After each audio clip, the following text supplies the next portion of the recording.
किसी ने क्या खूब कहा है कि भरोसा अगर खुद पर हो तो ताकत बन जाती है, लेकिन किसी और पर हो कमजोरी बन जाती है। हाय गाइस, मैं पीतम्बर सिन्हा। एक छोटी सी कहानी। यह कहानी है एक बूढ़ी औरत की जो जैसे तैसे करके अपना जीवन यापन कर रही थी। उसका हाल बहुत बुरा था। वे कई दिन बिना खाए सो जाती थी। एक दिन उसके गांव में एक अमीर आदमी आता है और वे कुछ खाने के लिए गांव वालों को बांटता है।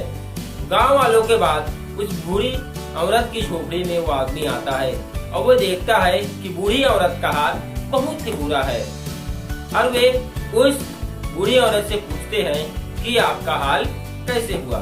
तो बूढ़ी औरत उसको बताती है। अब वो उसका हाल सुनने के बाद वो आदमी बोलता है कि मैं आपके लिए रोज खाना लाऊंगा। ये वो वादा करते हैं और वादा करके वो आदमी वहाँ से चले जाती है।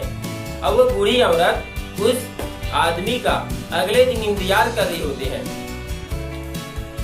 है। वो आदमी नहीं आता। वो आदमी वादा करके भूल जाता है। जब वो आदमी को याद आता है कि मैं बूढ़ी औरत के लिए खाना ले जाने का वादा किया हूँ, तब 4 दिन बीत जाता है। 4 दिन बाद उस आदमी को याद आता है और वो तुरंत उस झोपड़ी पर आते हैं और उस झोपड़ी पे आते हैं तो देखते हैं कि आसपास बहुत सारे आदमी इकट्ठे हो गए हैं, भीड़ जमा हो गई है। तो भीड़ को छांटते हुए वो आदमी अंदर जाता है तो देखती है कि वो बूढ़ी औरत जिससे वो आदमी वादा किया था, वो बूढ़ी औरत मर जाती है। आसपास के लोगों से पूछती है ये बूढ़ी औरत कैसे मरी। तो आसपास के लोग उसे बताते हैं कि भूख की वजह से। वो बूढ़ी औरत उससे एक चिट्ठी लिखकर अपना दम तोड़ी थी।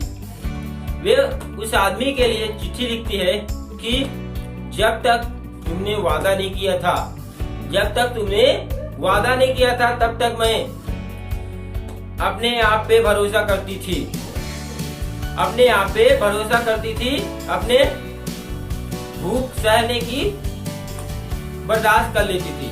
लेकिन जैसे ही तुमने वादा किया, उसके बाद मेरे भूख सहने की क्षमता समाप्त हो गई। मैं तुम पर विश्वास करने लगी थी, लेकिन तुमने मेरा भरोसा तोड़ दिया। अब मैं भूख के मारे लगता है मर जाऊं। और सच में उस बूढ़ी औरत का दम टूट गया। इस कहानी से हमें 2 सीख लेनी चाहिए। पहला, किसी पर ऐसे विश्वास नहीं करनी चाहिए, और दूसरा, जो वादा आप निभा ना सके वो वादा नहीं करनी चाहिए।